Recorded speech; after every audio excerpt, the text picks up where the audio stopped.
Hello and welcome to Elections 2011, The Rural Issues. I'm David Beatson. Tonight and for the next 4 nights, we'll be here exploring key issues of concern to every New Zealander with a stake in the important business of agriculture as we all prepare for the general election on November the 26th. We invited all parties currently represented in Parliament to participate in our series, and 5 out of 7 accepted. Their representatives are with us tonight.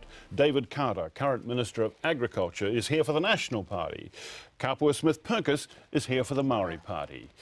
Don Nicholson is representing ACT.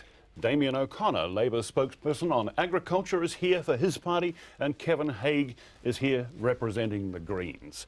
Tonight we're focusing on economic issues such as capital gains tax, foreign investment and monetary policies. We're starting with monetary policy because farmers are concerned about monetary policy and the impact of foreign exchange rates on export returns and the impact of interest rates on their costs. Our question is there a need for a review of monetary policy, given the volatile state of the global financial markets? Don Nicholson, I'd like you to start on that. Oh no, there's no need for a review. We've done many reviews on monetary policy in the past, and we know that we've got international best practice. What we do need to review is the level of government spending that alters the exchange rate and government borrowing habits and things like that. Damien O'Connor, you've got a counter-review. Well, absolutely. I mean, it is time that we focus monetary policy on the needs of the country, and that is to look after exporters, to make sure that we're not killing off jobs.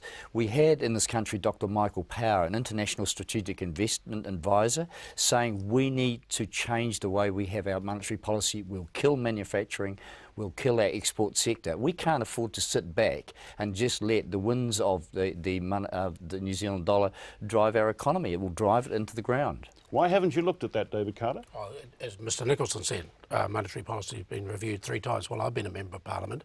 Fonterra has just had the best year it has ever had with the exchange rate that every other exporter operates on.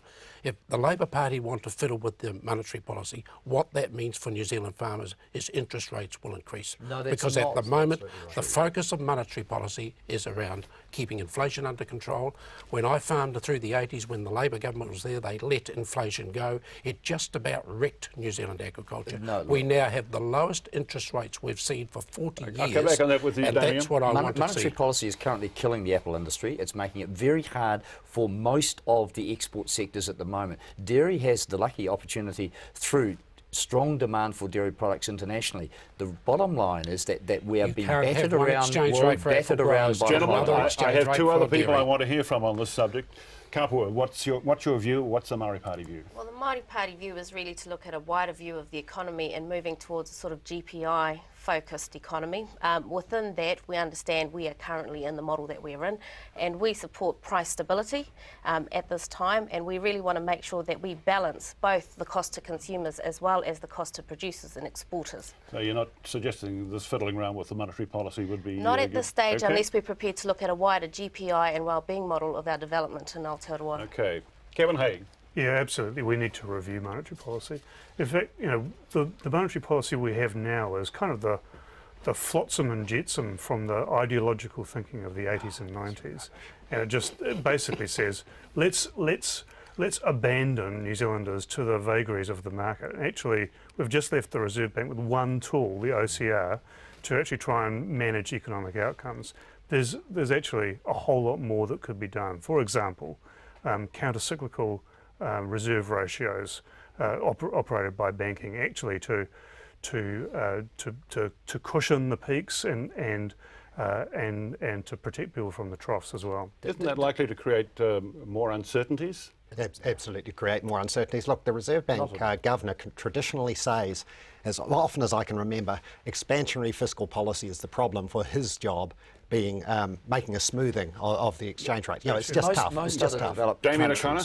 Most other developed countries, Western countries, have more than one target for their monetary policy. We've got a single target, that's inflation, and we're ignoring the impacts of the OCR and its changes on the rest of the economy. We have to have a more comprehensive better get ready to pay more for their interest rates. We have to have a more comprehensive approach. But the Basel III Convention provides the Reserve Bank, provides the world's banks with a whole lot more tools that they could use. We're just choosing to use just one single tool. It's daft. But I mean, isn't the Reserve Bank de facto actually applying some other analysis and other taking into account other issues anyway? Yes, they are. But at the end of the day, the key control factor for them is around inflation. And their job is to keep inflation under control. It isn't assisted by governments running quite significant deficits. But at the end of the day, the exchange rate is actually a measure of the success of the New Zealand economy as it's recognised by international traders. New Zealand is doing quite well. We've just had a credit downgrade. We've had a credit downgrade and a very high dollar. It's contrary. Like, I have to say that, you know, we have to have a more comprehensive approach that looks after our long-term interests. And unfortunately, Kapua, you have been listening now to quite a clear division between National, ACT, Labour, Greens. Well, I How on suppose- earth do you make up your mind when you hear these arguments as to where you're going to position yourselves? I suppose the Māori Party's view is that we've got to get out of just looking at money as the sole driver of our economic development. What we're focused on is sustainability of communities, and we don't like being so dependent on international markets, but we have to manage the rights of the consumer to be able to afford the products within this country, but also the rights of our producers in our economic sector. So that's really where we're coming from, and we make decisions based on what our stakeholders tell us. What are they telling you? They're telling us that they want sustainability in their communities, they want to keep the costs low, but they also want to preserve and protect and enhance Māori business in the agriculture sector, Māori business in the primary Do you see sector. yourself as any threat to that? Not at all. I mean, look, one of the things is that all the export sectors are now subject to the wheeling and dealing and trading of the New Zealand dollar. It's nothing to do with the strength of the economy. I think we do have an underlying strength of this economy, producing good quality goods. If we can do that viably and profitably, then that's the challenge that we have. And unfortunately, the traders of the world dealing with the New Zealand dollar, on the back of the OCR changes by the Reserve Bank Governor, are determining where the dollar is, not the underlying strength of the economy. I think it's worth noting for the viewers that monetary policy between the two major parties has been a bipartisan issue now for 30 And years. we have come and it's to the only point when now- Labor starts to poll at around 25%, they become so desperate they're prepared to run a line of changing monetary policy, which for every farmer out there with a mortgage, if Labor was to become the government, it means interest rates will rise. And as a person who farms with a mortgage, I've enjoyed having the lowest interest rate for 40 years, and that is the most important thing that viewers need to take note Kevin of Haig. as they listen to this debate. Look, I mean, the question is, you know, are people happy that New Zealand for that 30-year period has been subject to the boom and bust cycles of this kind of ridiculous economy that we've got? And I suggest to you that, in fact, most people are not. But isn't that the like way the more world's balanced- working? Isn't the world actually going boom, bust, boom, bust? Well, that's right. Isn't that living in the world? That is right, David, and that's why the world's bankers have agreed on another set of tools, Can I and come we to should the be using interest them. rate The Last word. byproduct of Can I come back to the government interest spending rate? as a Don, percentage of you'd be GDP very quiet. being too expansive. We've got to get government spending as a percentage of GDP back down, and the dollar will be at the right level for the right reason. Quick final word. Can we come back to interest rates? They are not low. Have a look at the money that the banks have taken from New Zealand in profits, because they have been gaming it. International rates of interest are very, very low. We're actually paying quite high rates of interest here. So David Carter, shouldn't be crying about that at all. 40 years, and I know that, and so do you. Thank you very much. Financial Thank you crisis, very David, much. that's why. We'll be back in a moment with another key issue in our Country 99 TV exclusive Elections 2011, the rural issues.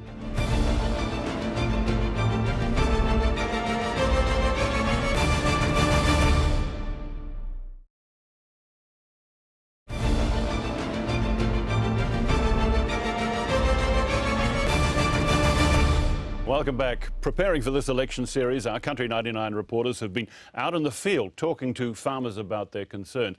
Concerns like foreign purchases of New Zealand farmland. I'm Jan McLean. I live in Waiau, North Canterbury. A question that I would like to ask the people in government is just about, I'm concerned about the ownership of farms being bought by foreign ownership people, buying the land and not perhaps giving the chance to the younger people to be able to buy them. David Carter, do you think that we've got to do something to make it clearer what is on and what is off when Well, it comes to foreign buying in land and infrastructure? It is certainly a concern that's raised by a lot of New Zealanders, and I accept that. And that's why the government has moved over the last 3 years to change the Overseas Investment Act. We've now put in tighter controls around any potential foreign investor attempting to buy New Zealand land. It now must show a far stronger net benefit test to New Zealand, because we are concerned if large tracts of New Zealand ended up in foreign ownership. At the moment, we estimate 1% of New Zealand farmland is owned by foreigners, and I'll give you an example where I think it's been beneficial. I was at the South Island Farm of the Year contest at Lincoln quite recently. One of the finalists, one of the 4 finalists, was a father and son that had immigrated from England, purchased a nice farm west of Rakaia, and are here for the duration. We think we need more legislation to tighten up the protection of our strategic assets.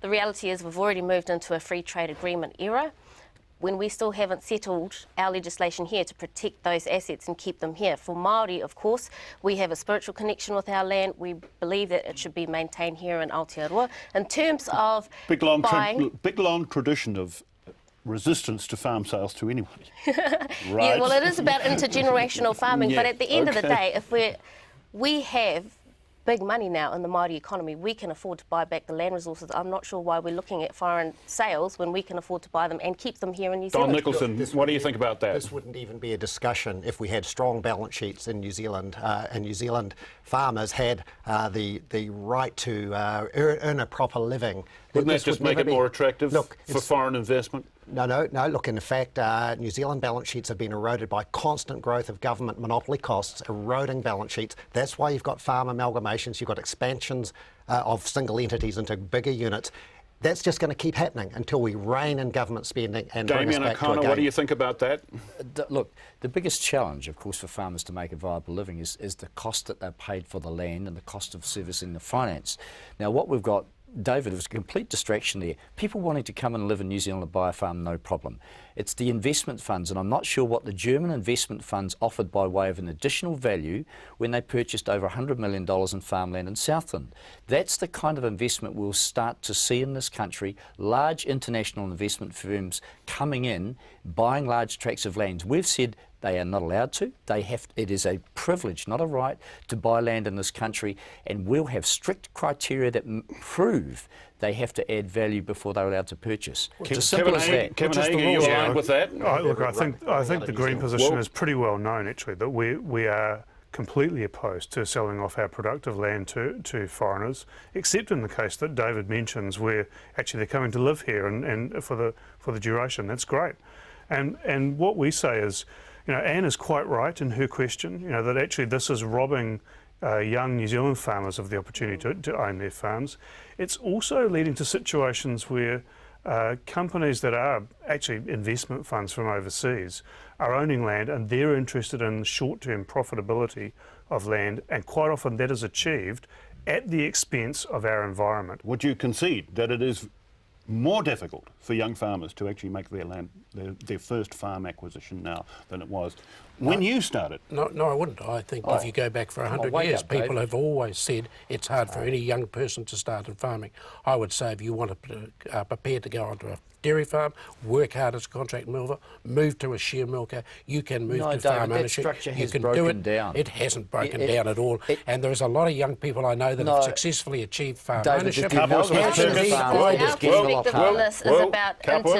Our perspective on this is about intergenerational farming and supporting long-term benefit. And so it's not just about this generation, this set of youth right now. It's about how do we take this farm, which we've had in our ownership for about 50 years, and we take it through the long haul for generation after generation after that. Now, our farmers are facing specific issues because their holdings are not as big as the big farmers, which, as we know, foreigners are coming in and purchasing. So what we'd like to see is more support wrapped around those farmers, and it is about balancing our kaitiakitanga responsibilities. Part of it is environmental, part of it is about economic sustainability, and part of it is about long-term 70% of our forestry is already owned by overseas owners. You think that's good, Don? Is that good, Don? You're not supporting with your Don, you'd sell everything off of them. That's the problem. No, you've got to have a strong balance sheet in this country. Then we can hold on to our assets the way we always thought we could. We are too small to compete with foreign investors. We need to preserve If the Labor Party are serious about attracting young people into agriculture, what they need to do is advance policies that allow farmers to farm profitably. And things like bringing the ETS in early, bringing in a capital gains tax. We'll come to that a bit later bringing in on. a minimum wage of $15. They're the things that make farming unprofitable. We need to and young give people a won't have a decent chance wage to buy keep farm. them in New It's as Zealand simple under as the that, national Mr. government. O'Connor. They're all Damien? packing their bags and going to Australia, Dave. Yeah. People need to see a future here. The problem is Well, they with won't with the Labor amalgamation government, of that's for sure. farms, These guys as we've seen rent-free with enterprise. Crayfors, the amalgamation of farms has led to entities that are too valuable to purchase for any young New Zealander. And the problem is that David hasn't made up the mind on the Crayford farms. What are you going to do there? It's not are you my going to sell it or decision. not? It's now before the overseas Oh, investment. okay. of Don it. Nicholson, That's where Don it should Nicholson. be. For how many You must be months? watching what's going on with the Crayford farms with interest. It is taking an awfully long time, isn't is. it? Why? I have no idea. I'm not there, but Okay. the OIO's doing its job slowly. Yeah, okay, but it is slow. But, eh? but they've had, yes, it is slow, and I would be very concerned. One point I would be very concerned about is if the national SOE Land Corp was to buy that land. To me, it's wrong for that to occur. But these guys would support it. Kevin Haig, would you That's the best support issue that? happening. I think that See, would, these that would be guys a want great state outcome. farming. It would be a Yeah, great hang on. outcome. Be a great outcome. The basic problem here is, it actually comes back to the early discussion we were having about monetary policy, that in fact we've got monetary policy that fuels these asset bubbles, and land prices have been one of those. And that's led to a situation, so foreign investment in New Zealand farms and the asset bubbles have led to a situation where young farmers trying to get actually started on their own farms are faced with this mountain of debt, and that's just not right. We've got to change it. Okay, what's happening in terms of farmland sales and values right now? Relatively stable, slight increase over the last week or two as sales have come through. But There's they've been been very at few sort of sales. flat sales, haven't they? They There's have nothing now for, much happening. for you 2 or know? 3 years. They've Yeah. been very flat. I Okay. think they did get caught in a property boom, like the rest of the world got caught in a property boom, and they did move too high. There's been quite an area of stability there amongst land sales over 2 or 3 years. Slight trend up was the last figures I saw about a Well, week or so we've ago. had a significant drop. Okay, what we understand now is there's, again, a very clear division in terms of the attitude that the political factions fighting the election take towards the foreign land ownership issue. We're going to be back in a minute to discuss our third major economic issue, capital gains tax. I think it'll be pretty hot. That's going to be next on Elections 2011, the rural issues.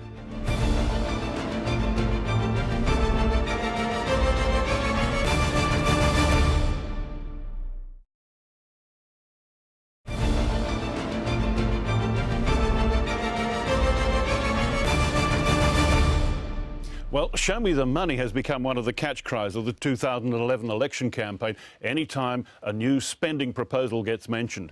And one of the major debating points in the 2011 campaign is the proposal to introduce a comprehensive capital gains tax to raise some money.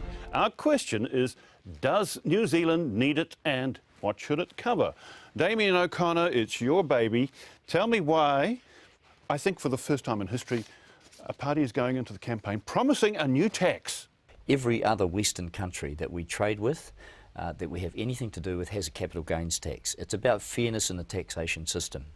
The other thing is that every report on productivity or growth of this economy has pointed to the need for a capital gains tax so that we can target our investment in the areas of production and useful additional value to the country, not just in speculation in land. And that's why we're going to bring in a capital gains tax, not only to raise capital and revenue over time, but to actually put the right directions into the economy. Okay, you've looked at it, you've rejected it. Well, the politics of envy are alive and well. No, I mean, but we do have some capital gains taxes right. in reality That's on right. some activity. So why not just modify a bit more to capture a bit more? Because at the moment there is a capital gains tax for anyone who buys assets specifically for the purpose of capital gains. So if you buy an apartment in Queenstown, you buy a farm and try to flick it within 12 months with the intention of flicking it at a profit, you are caught for capital gains tax. What Mr O'Connor is talking about is somebody who has farmed hard for 30 or 40 years, they finally sell and they put their farm on the market, they get a reasonable price so they can retire in comfort for the rest of their life. Mr O'Connor's going to tax them a capital gains tax. I was farming in and the that 80s. is totally unnecessary. I was farming But in the it's an 80s when the attempt to fill the subsidies came fiscal- off. Yeah. And we were told that we should stop farming for capital gains and to farm for the productive returns on our land. Now, that is a good approach, and we've gone back through the ages to farming for capital Can I gains. just comment on That that? is not a Don smart way of Nicholson, doing I'd it. like to get your view. Well, look, a capital gains tax will be compliance from hell. We don't need it. But, you know... Why do you say that? Well, it's just the way taxes are. You have to have a lot more compliance, and people get wrapped up in this, and you just have a And there'll be creation plenty of exemptions, you're saying? There That what will you're be suggesting? people find ways. Look, whenever you have compliances there, people find ways to avoid, and there will... Look, the bottom line is, again, getting the balance sheet of New Zealand back on track, stopping this envious stuff that's going on from the predators of the left, and then we'll be back on track. There is no actual... Our view- Smith-Perkins. Our view is we have said we do not support capital gains tax, but we are prepared to look at it.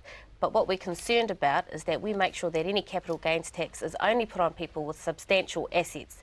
And for Māori farmers in particular, our farms are not as big as others, and we also have a lot of unproductive Māori land, and we can't put capital gains tax on those things. First of all, our preference is that we wouldn't sell them, but for New Zealand as a whole, we want to make sure we're not overtaxing and overburdening some parts of the Kevin Haig. industry. Kevin Haig, where's values in this? Well, the Green Party, in fact, has well, actually, it's Yeah, I'm talking about values. It's appropriate to mention values because that's where we've come from, slip, that's right. and both the Green Party and our predecessors, like values, have always stood for changing the nature of our tax system. So one of the things that you said, David, was is it the first time that a party's got into the election promising a new tax? Actually, no. A comprehensive capital gains tax has been Green Party policy, in fact, for... Didn't win the election. For quite Which some election time. did you win again? It's coming soon. It's coming soon, David. Oh, okay. In coalition with the Labour government. And look, Labour Party, that's right. the reasons that Damien has given for a capital gains tax are the reasons that so many other countries have adopted this, and it's high time that we did too. Let's be clear about how it Just a works. second. Can I be clear about how what our proposals are? Firstly, that we will have a valuation date, and beyond that, any capital gain will attract a 15% tax. Hardly, going to cripple the economy. People will know when they purchase the asset or when they own it that moving forward, if they are trying to calculate speculation into their returns on that, then they'll be paying 15%. People will know where we go as a country, as individuals, Don into Nicholson, the future. you were the guy who said it's not that simple, and you winced when 15% tax was just mentioned. look, So what's your big concern? Is there going to be a capital loss tax as well, so we get an offset? I mean, Yes, you these can. guys are setting Absolutely. a massive Read the compliance policy. regime. Well, he's just saying. And these He's guys, just saying yes. He Read just the said policy. yes. Well, He just said yes. Well, look, it's just another tax without benefit for anyone. No, and overseas, rubbish. we've shown that this does not Read the stop policy, property Don. bubbles. You guys are trying to stop property bubbles. This will not stop it. What you've got to do to get reality back into the landscape balances is the to taxation balance. It's a question of- Did you understand that it would actually give you a rebate if there was a capital? No, I didn't. And Mr. O'Connor read the talked about policy. farming in the mid-80s. Yeah. I can remind him that in the mid-80s, after a couple of years of the Labor government, land prices actually collapsed. And the yeah, other hold on. thing that Mr. O'Connor should David, remember, if we he were wants to brave talk enough about to the take 80s, off is subsidies. Mr. Longy, as the Labor Prime Minister, saying farming was a sunset industry. That's what the Labor took Party subsidies thought about off agriculture in the and put 80s. These guys agriculture just wanna back on take a away property commercial rights. footing, That's all they want to do is something take the away national property government rights. has That's never it. had the guts to do. Whoa. We've put agriculture on a firm commercial footing in the 80s, and no farmer would want to return to the days of subsidies under a national government. Well, this is about deflating property bubbles, but it's also about directing investment away from the speculative economy into the actual productive economy, and that's something New Zealand desperately Except, Kevin, needs. as we've already said, Whoa. if the investment is speculative, it is taxed under current law. Kapua Smith-Perkins, again, you've been listening patiently to the argument. What do you make of it? I think it goes back to what I said in the first part of the show. It is about reprioritising our whole direction around our economic development and our development as a country. We can't be totally focused on monetary policy and also taxation when we should be looking at building sustainable communities. And part of that is about tax. Part of that is about capital gains tax. I mean, what are we doing? Our land is our greatest asset here in New Zealand, and we are a small country. We need to be protecting it. And these guys will sell it all off. Yeah, we can't have that. John Nicholson? No, actually, we wouldn't do that. And in fact, land. You won't stop it, Don. And the forces of capital, such that people around the bottom world line have is huge these guys are interventionists, amounts they're of capital meddlers, to and come they're and going to invest in destroy this country. confidence. That's all these guys do, is destroy confidence. Last word to you, Damien. Look, the capital gains tax will not apply to individual New Zealanders' home. Well, why not? It will be set. Why not? It will be set, and it won't apply to a farmer's policy home says as it well. does if part of Farmers the will be able home to is set an aside office. their home like every other New Zealander. Okay. No capital Got that gains point. attribute to that. Have to close They there. attribute to the business. My thanks to our guests, David Carter for National, Kapua Smith-Perkins for the Maori Party, Don Nicholson from ACT, Damien O'Connor for Labour and Kevin Haig for the Greens. We're back at the same time tomorrow night when we'll be discussing environmental matters in the second edition of Elections 2011, the rural issues. And you can review this program anytime on www.country99tv.co.nz. I'm David Beatson. Thanks for your company and good night.